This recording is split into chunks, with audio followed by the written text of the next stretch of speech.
time? He's any problem there? I don't recall. I just.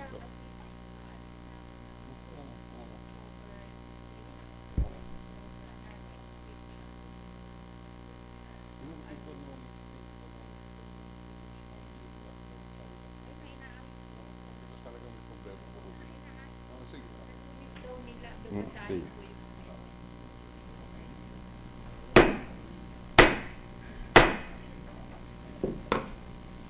The 24th session of the Senate in the third regular session of the 16th Congress is hereby called to order. May I ask our colleagues to rise for a minute of silent prayer.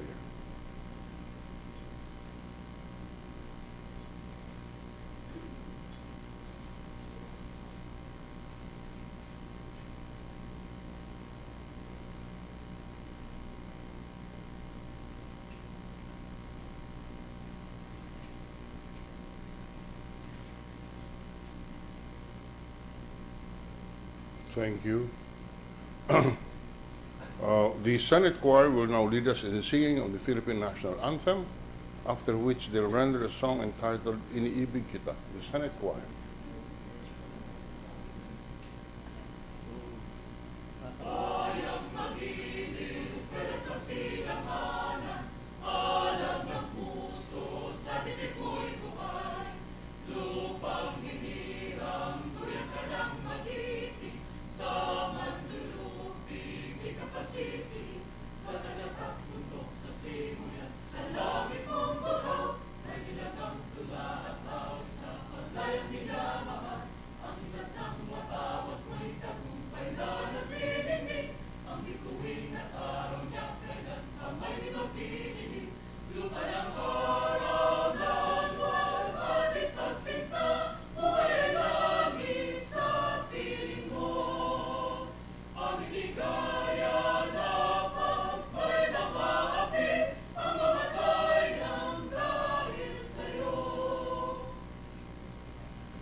One more.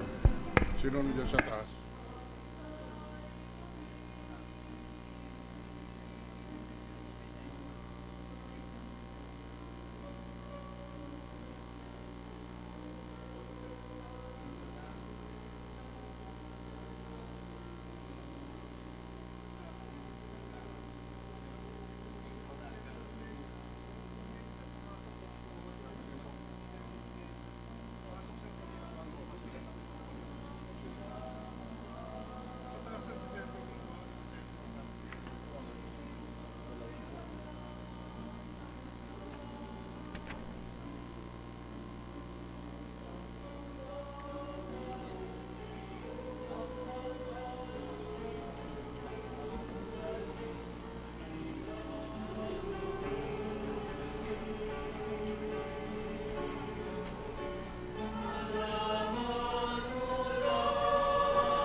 With the permission of the chamber, the chair.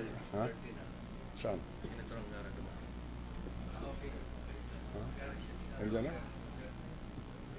All right, the secretary will call the roll. Roll call of members. The Honorable Senators Angara, Aquino, Binay, Cayetano Alan Peter Compañero S, Cayetano Pia S, Defensor Santiago, Ejercito, Enrile, Escudero, Estrada, Gingona, Honasan, Lapid, Ligarda, Marcos, Osmeña, Pimentel, Po, Recto, Revilla, Soto, Trillanes, Villar, Senate President Villar. With 13 senators present, the chair declares the presence of a quorum. The majority leader. Mr. President, I move that we dispense with the reading of the Journal of the 23rd Session, 16th of September 2015, and consider the same as approved. Any objection? Hearing none. Motion is carried. Mr. President, with the consent of the Senate, I move that we consider on third reading Senate Bill number 2831 under Committee Report number 175. This is the bill on Philippine Halal Export Development and Promotion, Mr. President. Any objection? Hearing none. Consideration of Senate Bill 2831 on third reading is in order.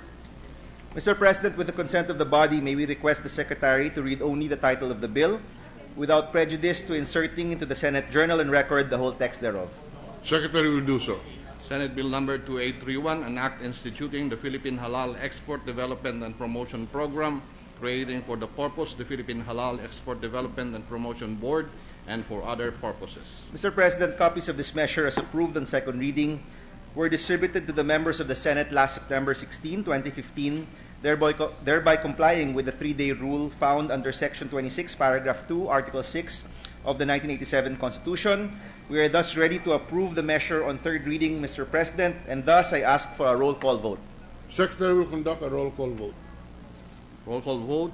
The Honorable Senators Angara, Aquino, Binay, Cayetano Alan Peter Compañero S, Cayetano Pia, Defensor Santiago, Ejercito, Enrile, Escudero, Estrada, Gingona, Honasan, Lapid, Ligarda, Marcos, Osmeña, Pimentel, Po, Recto, Revilla, Soto, Trillanes, Villar, Senate President Villar. 13 affirmative votes, no negative votes, no abstention. Senate Bill 2831 is hereby approved on third reading. Mr. President, with the consent of the Senate, I move that we consider on third reading Senate Bill number 2209 under Committee Report number 147. This is the bill on resource centers for indigenous peoples, Mr. President. In order.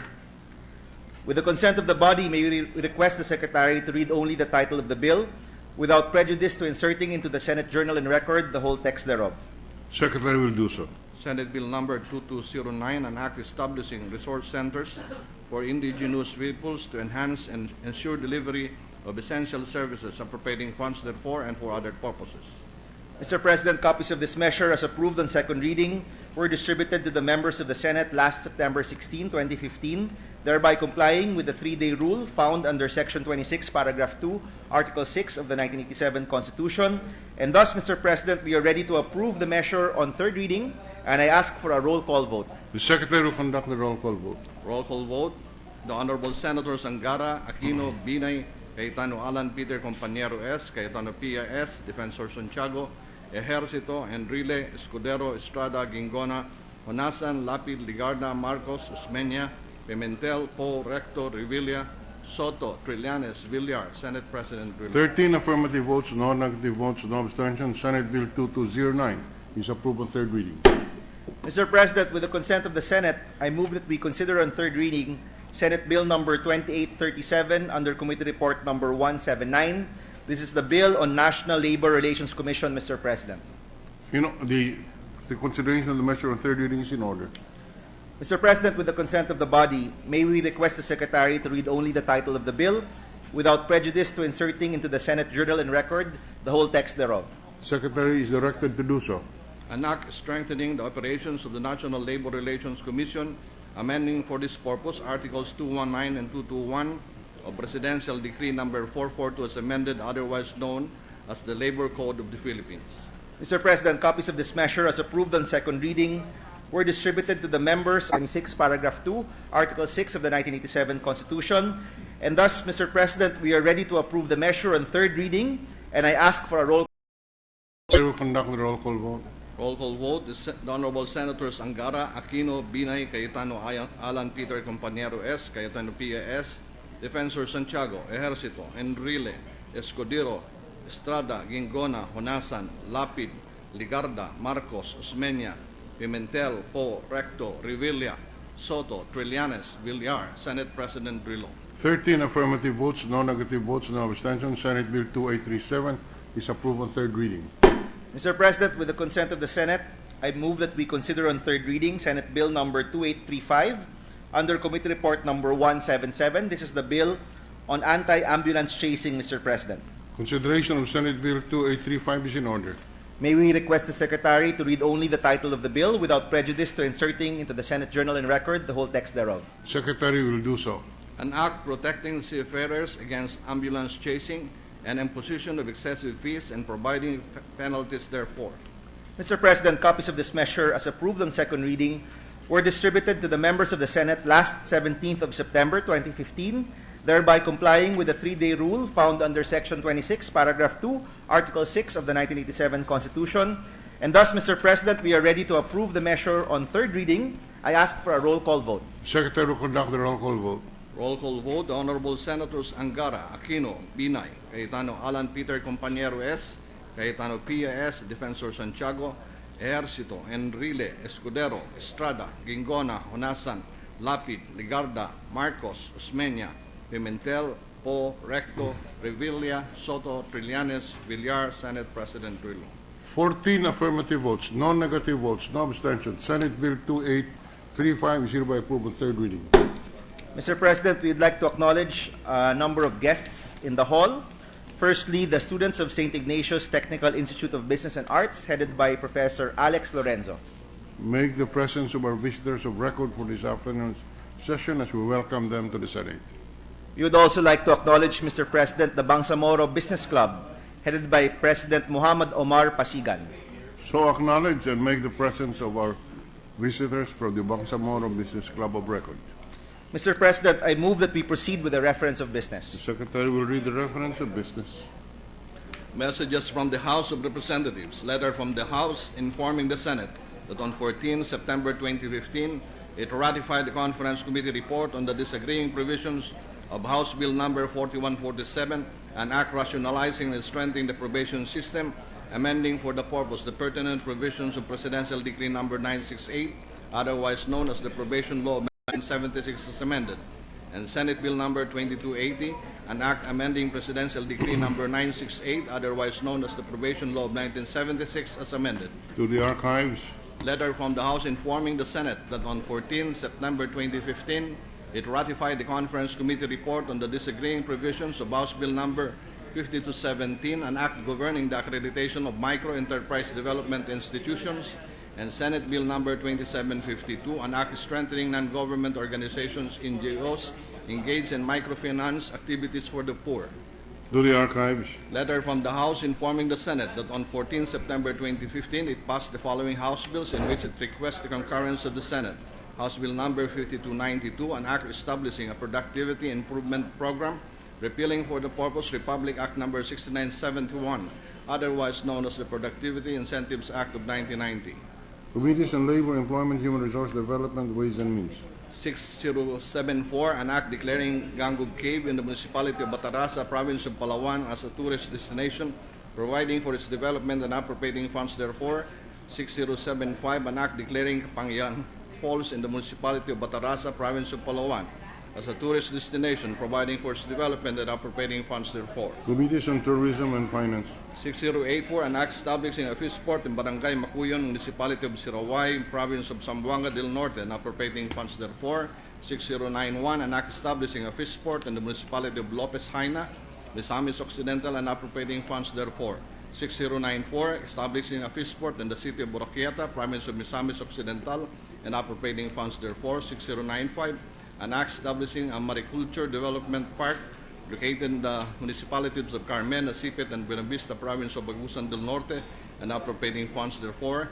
And 6096, an act establishing a fish port in Barangay Hill Sanchez, Labason, Province of Zamboanga del Norte, and appropriating funds therefor. Public Works and Finance.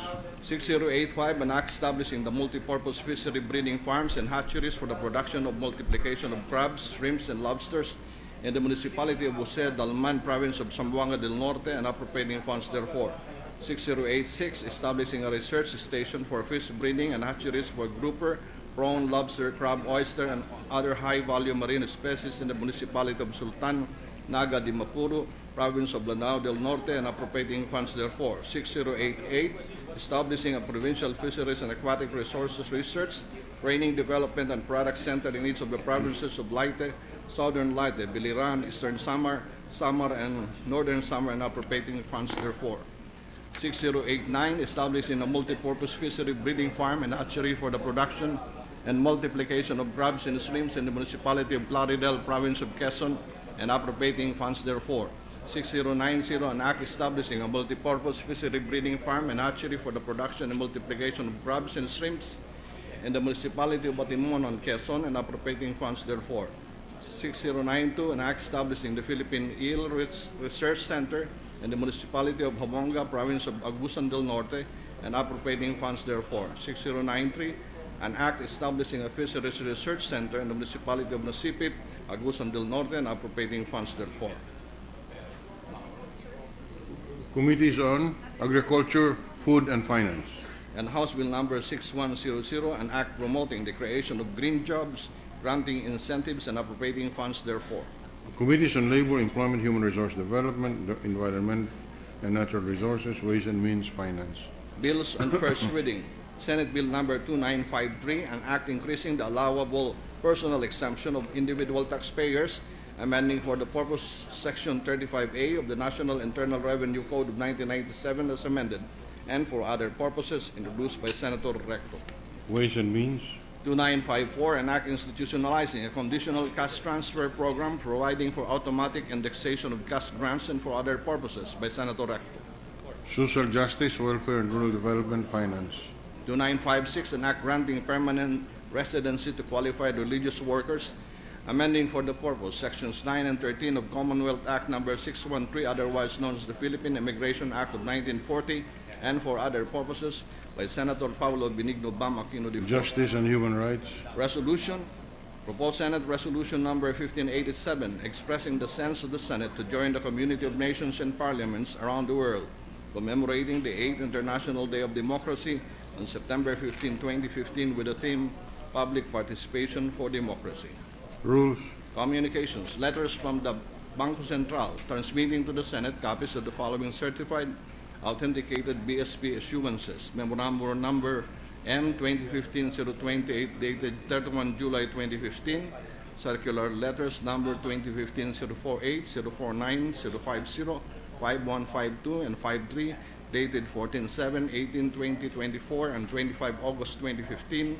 And circular number 855, dated 14 August 2015. Banks, financial institutions, and currencies. Committee report number 255, prepared and submitted jointly with the Labor, Employment, and Human Resources Development, Foreign Relations, and Finance on Senate Bill number 2955, with Senators Ejercito Estrada, Cincha Villar, Legarda, Recto, Trillanes de Fort, Joseph Victor Ejercito, and Sonny Angara as authors thereof, an act governing the operations and administration of the Overseas Workers Welfare Administration, recommending its approval in substitution with Senate Bill numbers 24679-721, 1147, and 1235, taking into consideration House Bill number 4990 by Senator Sonny Angara. Ordinary business. Mr. President, Yes, the majority leader is recognized. Mr. President, some administrative matters. I move to designate Senators Bongbong Marcos, Coco Pimentel, Nancy Binay, J.V. Ejercito, and this representation as members of the Senate panel in the Bicameral Conference Committee on the conflicting provisions of Senate Bill number 2401, entitled An Act Establishing Enabling Mechanisms for Meaningful Youth Participation in Nation Building, Strengthening the Sangguniang Kabataan, Creating the Municipal, City, and Provincial Youth Development Councils, and for other purposes, and House Bill number 6043, entitled An Act Introducing Reforms in the Sangguniang Kabataan, amending for the purpose certain sections of Republic Act number 7160 as amended, otherwise known as the Local Government Code of 1991, Mr. President. Any objection? Hearing none, the Bicameral Conference Committee on the part of the Senate is hereby constituted as moved by Majority Leader. Mr. President, I move that we transfer from the calendar for ordinary business to the calendar for special orders the following: House Bill number 4262 under Committee Report number 231, House Bill number 4853 under Committee Report number 233, and House Bill number 4920 under Committee Report number 236, Mr. President. Any objection? Hearing none. Mr. President, with the So consent... transferred, yes. Mr. President, with the consent of the Senate, I move that we consider on second reading, under one omnibus sponsorship, the House bills I have previously enumerated as reported out under their respective committees, Mr. President. Any objection? Hearing none. Sponsorship of the measure of House Bill 4262, 4853, 4920 under one sponsorship speech in the absence of any objection is approved. Mr. President, with the permission of the body, I move that the Secretary read only the titles of the proposed bills without prejudice to inserting into the record the whole text thereof. Secretary will read the titles of the measure. House Bill number 4262, an act establishing a national high school in Barangay Ticuas, Municipality of the Malinaw, Province of Zamboanga del Sur, to be known as Maria Clara Lobregat National High School and appropriating funds therefor. House Bill number 4853, an act establishing a national high school in Barangay Hubas, Municipality of Libagon, Province of Southern Leyte, to be known as Libagon National High School and appropriating funds therefor. House Bill number 4920, an act establishing a national high school in the city of Navotas, Metro Manila, to be known as Navotas National Science High School and appropriating funds therefor. Mr. President, I ask for a 1-minute suspension. Suspension for 1 minute is in order.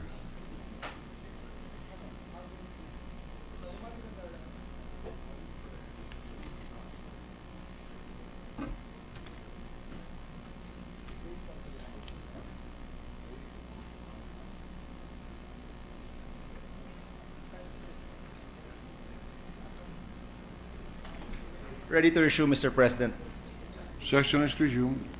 Mr. President, I move that we recognize Senator Pia Cayetano to deliver an omnibus sponsorship speech for all the House bills previously enumerated.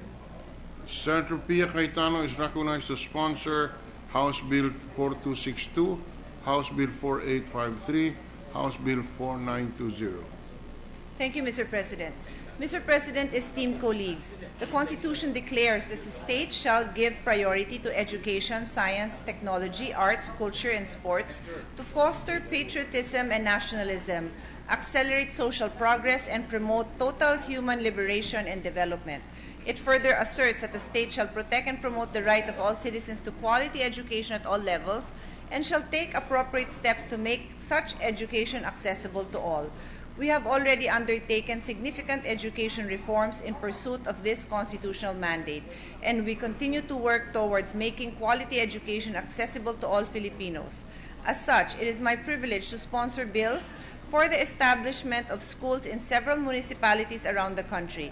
DepEd Order Number 40, Series 2014 defines the establishment of schools as the process of initiating, instituting, organizing, operating, conducting, and maintaining a new school in a barangay, municipality, city, or province by administrative authority of the DepEd Regional Office. New schools will help decongest existing schools that are currently overcrowded, as well as alleviate the burden for students who would otherwise need to attend schooling in farther localities. Further, the establishment of new schools will likely improve quality of learning and help sustain accessibility and continuity of education. With the recommendations of the Department of Education, I rise to sponsor the following bills under Committee Report numbers 231, 233, and 236. House Bill number 4262, establishing the Maria Clara Lobregat National High School in Dumalinaw, Zamboanga del Sur. House Bill number 4853, establishing Libagon National High School in Libagon, Southern Leyte. And House Bill number 4920, establishing the Navotas National Science High School in the city of Navotas, Metro Manila. I earnestly seek the swift passage of these measures. Thank you. Thank you very much, Senator Pia Cayetano, the Majority Leader. Mr. President, I move that we suspend consideration of House Bill numbers 4262, 4853, and 4290 under Committee Reports number 231, 233, and 236, respectively. So suspended. Mr. President, I move that we transfer from the calendar for ordinary business to the calendar for special orders the following: House Bill number 3154 under Committee Report number 225 and House Bill number 4261 under Committee Report number 234. Any objection? Hearing none, transfer of the said House bills to the calendar for special orders is in order. Mr. President, with the consent of the Senate, I move that we consider on second reading under one omnibus sponsorship the House bills I have previously enumerated as reported out under their respective committee reports. Any objection? Hearing none, in order. With the permission of the body, I move that the Secretary read only the titles of the proposed bills without prejudice to inserting into the record the whole text thereof. Secretary is directed to do so. House Bill number 3154, an act converting the Andres Bonifacio Elementary School in Barangay Halandoni, Wilson, City Proper District, Iloilo City, into an integrated school to be known as Andres Bonifacio Integrated School. House Bill number 4261, an act converting the Bacau Elementary School in Barangay Bacau, Municipality of Mandurriao, Iloilo City, into an integrated school to be known as Bacau Integrated School and appropriating funds therefore. Majority Leader. Mr. President, I move that we recognize Senator Pia Cayetano to deliver an omnibus sponsorship speech for all the House bills previously enumerated. Senator Cayetano is recognized to deliver a sponsorship speech on the two measures without any objection from the chamber. Thank you, Mr. President. Mr. President, esteemed colleagues, DepEd Order number 40, Series of 2014, provides the guidelines for the conversion of schools into an integrated school. An integrated school is one that offers complete basic education from kindergarten to grade 10 or kindergarten to grade 12 upon the full implementation of the K-12 law in one school site and with a unified instructional program. This can be done either through the expansion of an elementary or secondary school or through the combination of existing elementary and secondary schools adjacent to each other into one school to offer complete basic education. In line with the state's constitutional mandate to protect and promote the rights of all citizens to quality education at all levels, it is my privilege to stand before you today to sponsor committee reports number 225 and 234, which convert existing schools into integrated schools, with the end in view of making complete basic education more accessible. House Bill number 3154, converting the Andres Bonifacio Elementary School in Halandoni, Wilson, Iloilo City into an integrated school to be known as Andres Bonifacio Integrated School, and House Bill number 4261, converting Bacau Elementary School in Mandurriao, Iloilo City into an integrated school, Bacau Integrated School. These schools have complied with all the necessary requirements with regards to the conversion of schools into an integrated school. With the recommendation of the Department of Education, I humbly seek your support for the passage of these bills. Thank you.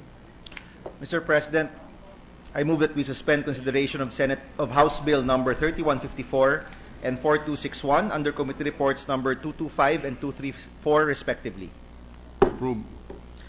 Mr. President, I move that we transfer from the calendar for ordinary business to the calendar for special orders the following: House Bill number 3232 under Committee Report number 219, House Bill number 2081 under Committee Report number 226, House Bill number 4918 under Committee Report number 227, House Bill number 4921 under Committee Report number 228, House Bill number 4291 under Committee Report number 229, House Bill number 4367 under Committee Report number 230, House Bill number 5055 under Committee Report number 232, House Bill number 766 under Committee Report number 235, House Bill number 3652 under Committee Report number 237, House Bill number 1268 under Committee Report number 238, House Bill number 3233 under Committee Report number 239, House Bill number 3654 under Committee Report number 240, House Bill number 4287 under Committee Report number 241, House Bill number 4263 under Committee Report number 242, House Bill number 4854 under Committee Report number 243, House Bill number 4631 under Committee Report number 244, House Bill number 4288 under Committee Report number 245, and House Bill number 3653 under Committee Report number 246. Any objection? The House bills enumerated by the Majority Leader are hereby transferred from the calendar for ordinary business to the calendar for special orders. Mr. President, with the consent of the Senate, I move that we consider on second reading under one omnibus sponsorship the House bills previously enumerated as reported out under their respective committee reports. Any objection? Hearing none, motion is carried. With the permission of the body, Mr. President, I move that the Secretary read only the titles of the proposed bills without prejudice to inserting into the record the whole text thereof. Secretary is directed to do so. House Bill number 3232, an act separating the Cabugao Agro-Industrial High School, Lening Annex in Barangay Lening, Municipality of Cabugao, Province of Apayao, from the Cabugao Agro-Industrial High School, converting it into independent national high school to be known as Cabugao National High School and appropriating funds therefore.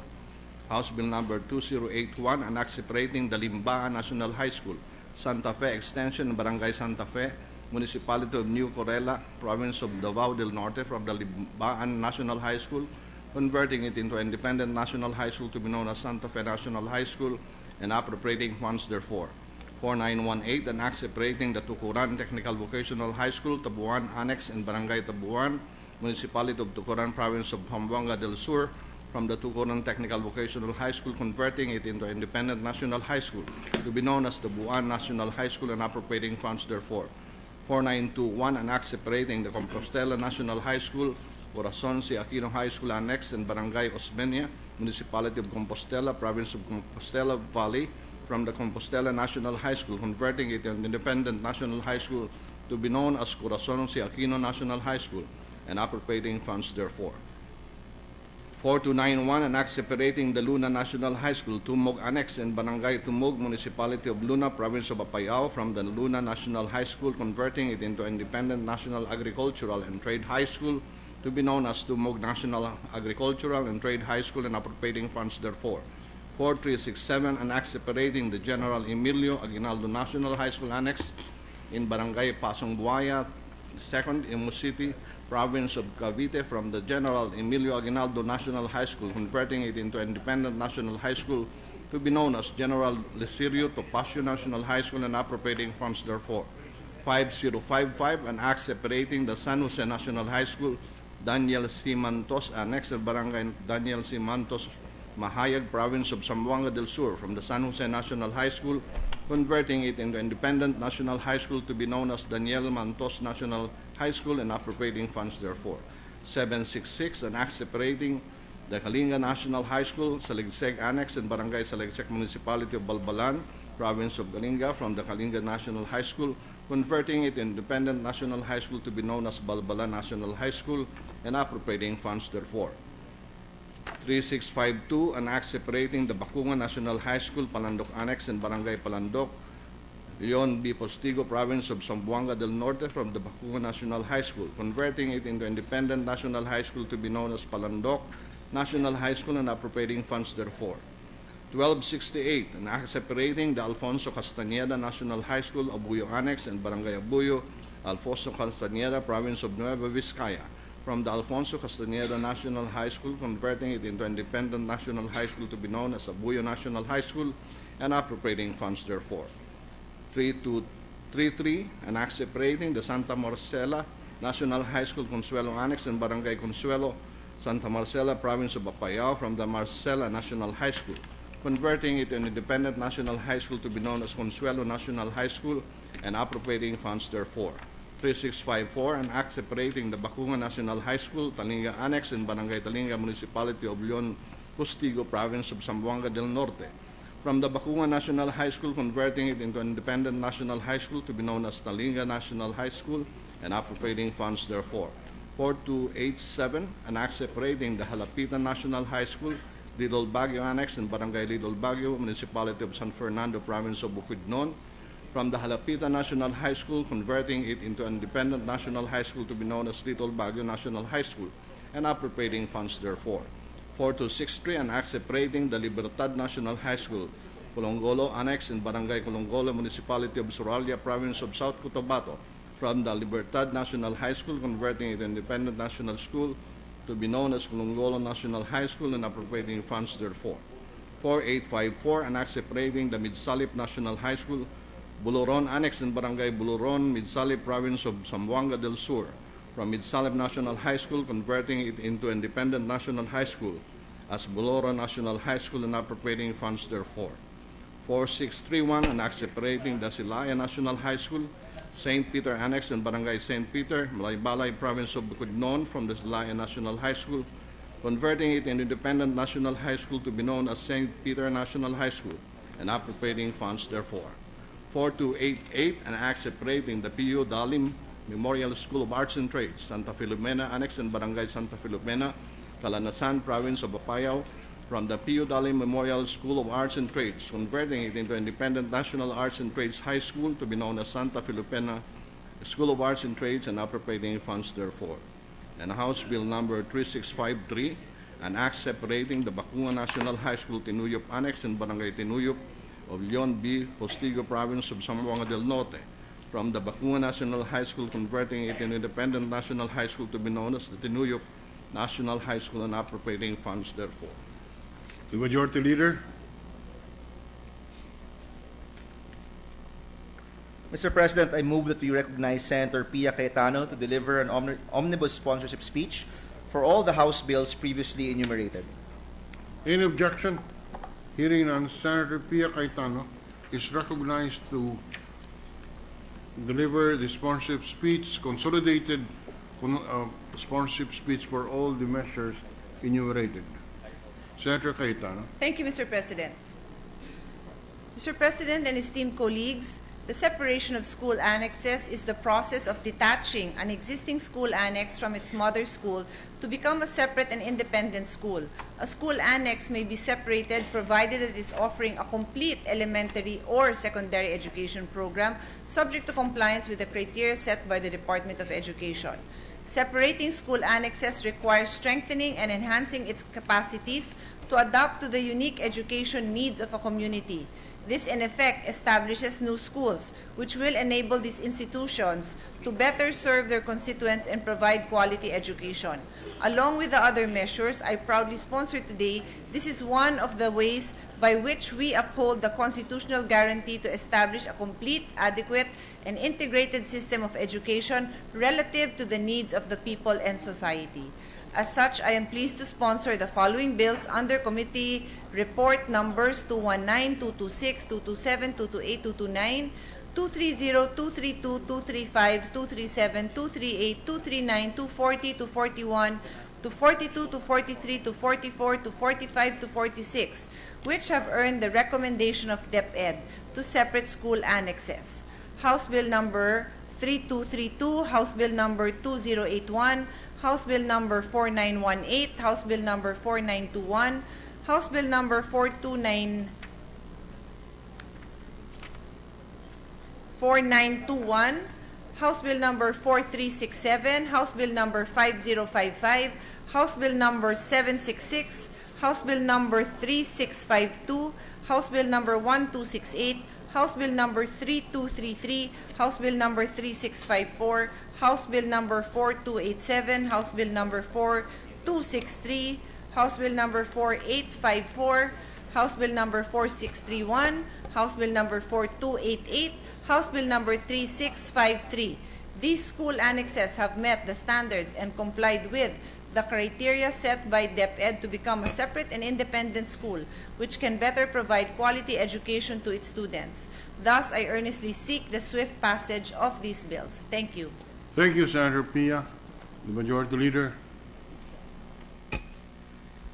Mr. President, I move that we suspend consideration of House Bill numbers 3232, 2081, 4918, 4921, 4291, 4367, 5055, 766, 3652, 1268, 3233, 3654, 4287, 4263, 4854, 4631, 4288, and 3653 under Committee Reports numbers 219, 226, 227, 228, 229, 230, 232, 235, 237, 238, 239, 240, 241, 242, 243, 244, 245, and 246, Mr. President. So suspended.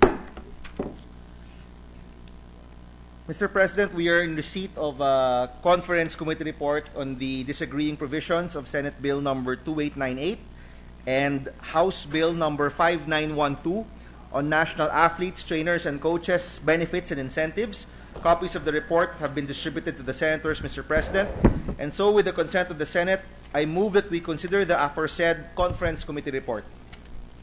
Consideration of the bicameral conference committee report on the disagreeing provisions on Senate Bill 2898 and House Bill 5912 is in order.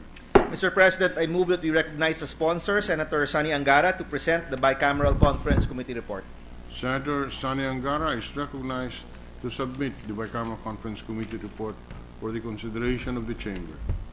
Thank you, Mr. President, Mr. Majority Leader, distinguished colleagues. As a result of the bicameral conference on national athletes and coaches' benefits and incentives held last September 3, 2015, I have the honor to submit a copy of the conference committee report with a joint explanation on the disagreeing provisions of Senate Bill 2898 entitled An Act Expanding the Coverage of Incentives Granted to National Athletes, Coaches, and Trainers, repealing for the purpose Republic Act 9064, also known as the National Athletes, Coaches, and Trainers Benefits and Incentives Act of 2001 and appropriating funds therefore, and House Bill number 5912 entitled An Act Expanding the Coverage of Incentives Granted to National Athletes and Coaches, appropriating funds therefore, repealing for the purpose Republic Act number 9064, also known as the National Athletes, Coaches, and Trainers Benefits and Incentives Act of 2001 or Sports Benefits and Incentives Act of 2001. To consider this, Mr. President, as my sponsorship speech and consider this read in toto, this report read in toto into the record. I so move, Mr. President. There is a motion that the joint explanation of the conference committee report on the disagreeing provision of Senate Bill 2898 and House Bill 5912 be considered as read into the records. Any objection? Hearing none, the Secretariat is directed to reflect the joint explanation as part of the record of today's session and consider the same as having been read for the record. Majority Leader. Mr. President, I move that we adopt the conference committee report on the disagreeing provisions of Senate Bill number 2898 and House Bill number 5912 on national athletes, trainers, and coaches' benefits and incentives, Mr. President. Any objection? Hearing none, the bicameral conference committee report on the disagreeing provisions of Senate Bill 2898 and House Bill 5912 is hereby adopted. Thank you, Mr. President, Mr. Majority Leader, and I'd like to thank our distinguished colleagues for allowing us to pass this measure. Without their help, it would not be possible, both from the majority and the minority. And I was told by the Philippine Sports Commission that this is the first bill on sports that Congress has passed in the last 12 years, Mr. President, for the record. Thank you. Mr. President, I move that we adjourn the session until 3 o'clock in the afternoon of Tuesday, September 22, 2015. Session is adjourned until Tuesday, September 22, 2015 at 3 o'clock in the afternoon.